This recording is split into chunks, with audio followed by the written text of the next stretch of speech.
Have you ever wondered why the more you think, the harder it becomes to decide anything? Just stay right here.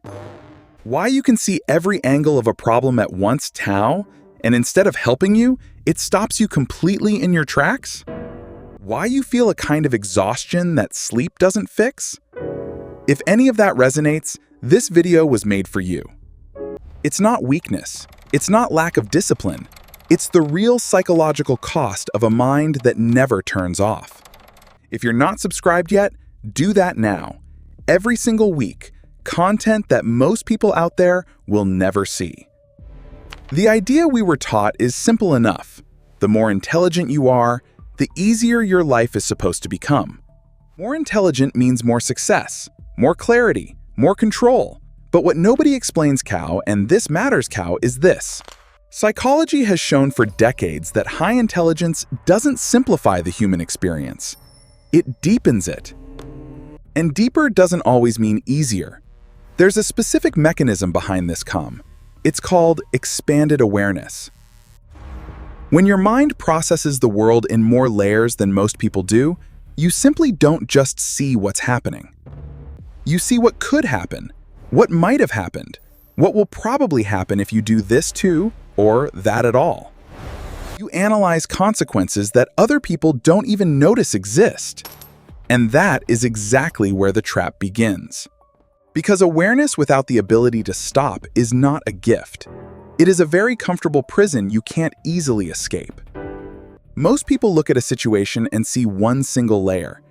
You look at exactly the same situation and see 12. And none of them feels complete. There's always another angle, another variable, another thing you might be missing. Psychologists call this cognitive complexity timing, the mind's tendency to perceive nuance, contradiction, and ambiguity. It's one of the defining traits of highly analytical minds. And it comes at a real cost most people never see. When you see too much, simple decisions stop being simple. Choosing a job, ending a relationship, starting a project. For most people, these are hard choices. For you, they become philosophical labyrinths you can't easily leave. Because you're not just weighing options, you're weighing the meaning of each option, the person you'd become. That feeling of being mentally trapped not by lack of options, but by too many of them play, that's not confusion. That's what happens when intelligence outpaces the emotional tools you were given to handle it. Every single time. There's a term in psychology called rumination. It means returning to the same thought, over and over, searching. Most people ruminate occasionally.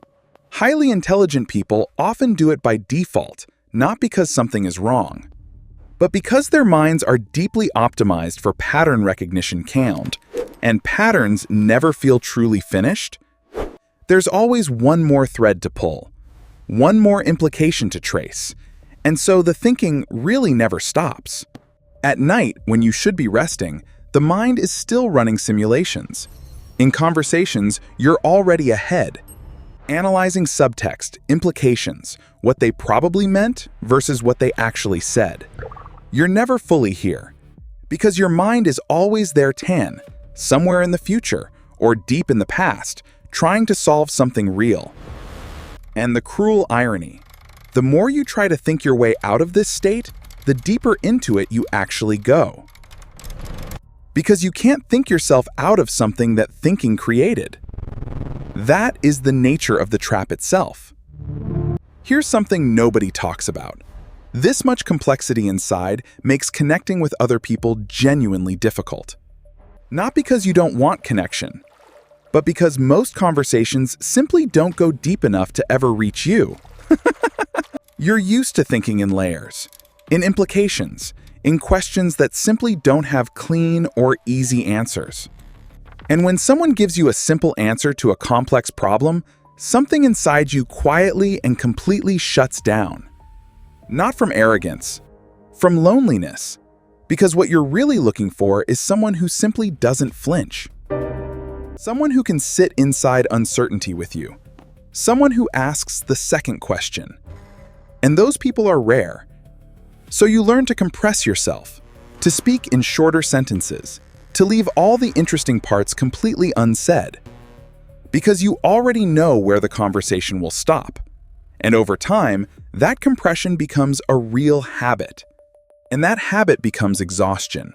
And that exhaustion slowly starts to feel like who you actually are. But it isn't. If that's making sense, leave a like right now. And comment, what part of your thinking exhausts you the most? There's another layer to this that almost nobody names correctly. People call it perfectionism. But that isn't quite it.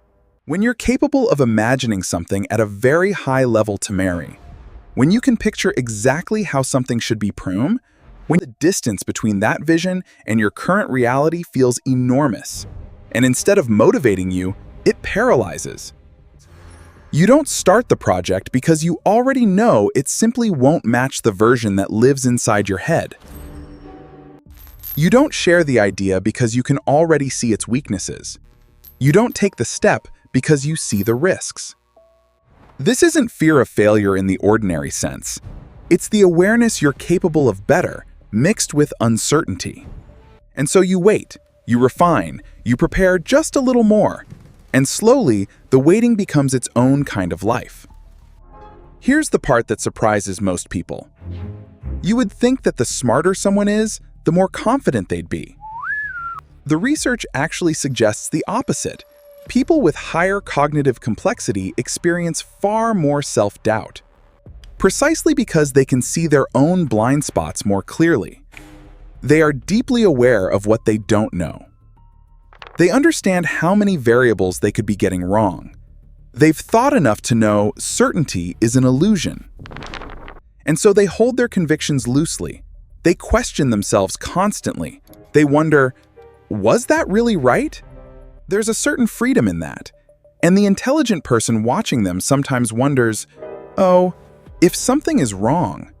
Meanwhile, people who think less deeply often move with more confidence talent because they don't see what they're missing. There's a certain freedom in that.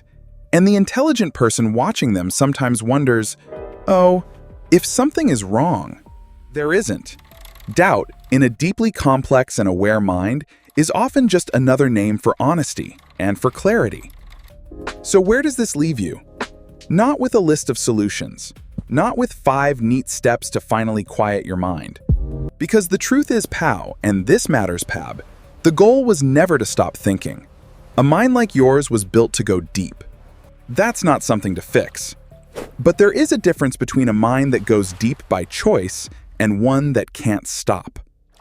The shift isn't about thinking less. It's about learning to actually be somewhere that isn't just your own head. To let a moment exist without immediately analyzing what it means. To let a conversation land before you process it. To let yourself be unfinished hum, because you are Pime, without making that the reason to keep waiting before you begin. The trap was never your intelligence. The trap was the belief that your intelligence had to solve everything first. You don't need to resolve the complexity. You just need to stop letting it be the only place where you ever live. If this video changed something in the way you see yourself, leave a like. Comment which part felt most true to you. And watch the video appearing on screen right now of Thou. It continues this exact same conversation from where we left off.